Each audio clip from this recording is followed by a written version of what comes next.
People of the state of Colorado versus Ahmad Al Aliwi Alissa. Can I have the appearance of counsel for the people, please?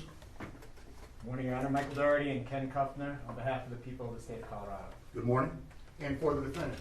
Good morning, Your Honor. Catherine Harold, Daniel King, and Sam Dunn on behalf of Mr. Alissa, who is present.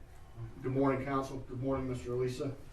Sir, you're here for an advisement hearing. I need to advise you of your rights pursuant to Rule 5.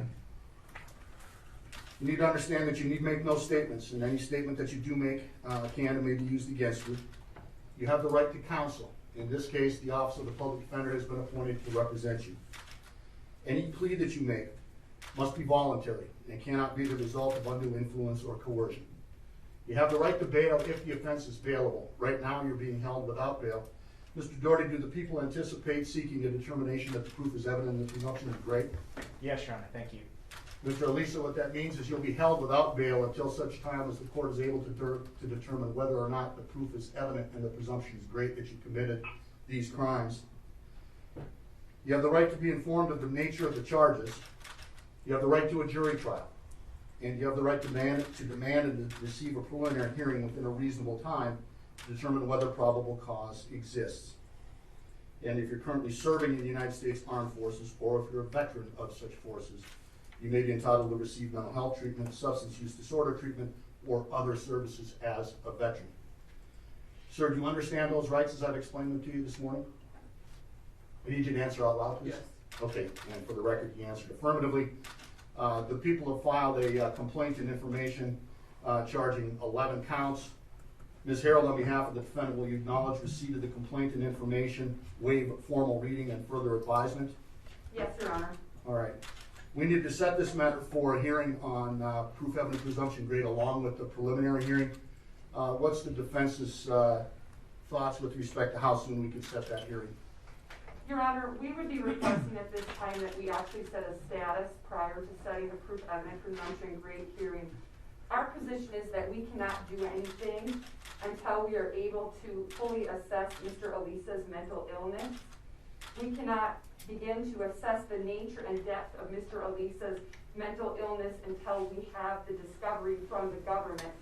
It's my understanding that the government is continuing to investigate this case. The discovery is going to be voluminous, and so at this juncture, it doesn't make sense to set the proof evident presumption grade hearing. So we'd be requesting a status conference. And so, is your client willing to waive his right to a preliminary hearing within 35 days to accommodate that or a later setting for preliminary hearing and proof evident presumption grade? He is, Your Honor.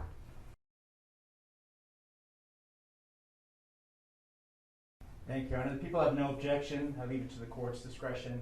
I will say the crime scene has not yet been completed in terms of the processing. We will be filing additional charges in the next couple weeks. The people have not received any discovery yet from law enforcement. The defense hasn't received any discovery, so the people have no objection to the defendant's request. All right, how far out were you contemplating that status hearing? Your Honor, it's hard to gauge, but I would ask 3 months. Okay.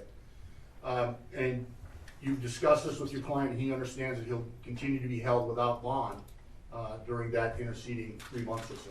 Yes, Your Honor. All right, so I'm sorry, Mr. Doherty. I'm sorry, Your Honor. I do think 3 months is further out than I anticipated. I would ask for at most a month and a half. I think that'll give us time to have the crime scene processing completed, which I anticipate is the next couple days. Additional charges will be filed in the next 2 weeks, and then counsel will have the discovery available to them. Well, so here's what I'm going to do. First of all, I'll grant the defendant's request to set this matter for a status hearing in advance of any setting for a preliminary hearing or a proof evident presumption grade hearing. I'm going to direct counsel to contact the CJA for Division 13 to set that status conference. I'll authorize that status conference to be set in about 60 to 90 days. I understand the concerns that you have, Mr. Doherty, but at the same time, I want to make sure that the defense has ample opportunity to prepare to move forward once we do set that hearing. So contact the CJA for Division 13. This case has been assigned to Division 13. Chief Judge Ingrid Bakke will be the presiding judge in this matter. Anything else at this time on behalf of the people, Mr. Doherty? No, Your Honor, thank you. Anything else on behalf of the defendant, Ms. Harold? Your Honor, the government filed a request to reconsider this court's previous order with regard to D6. Right.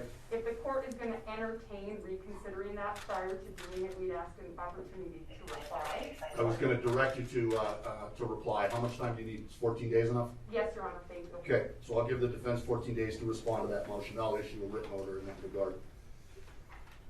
All right, thank you. We'll be in recess. Thank you, Your Honor.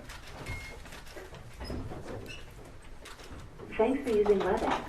Visit our website at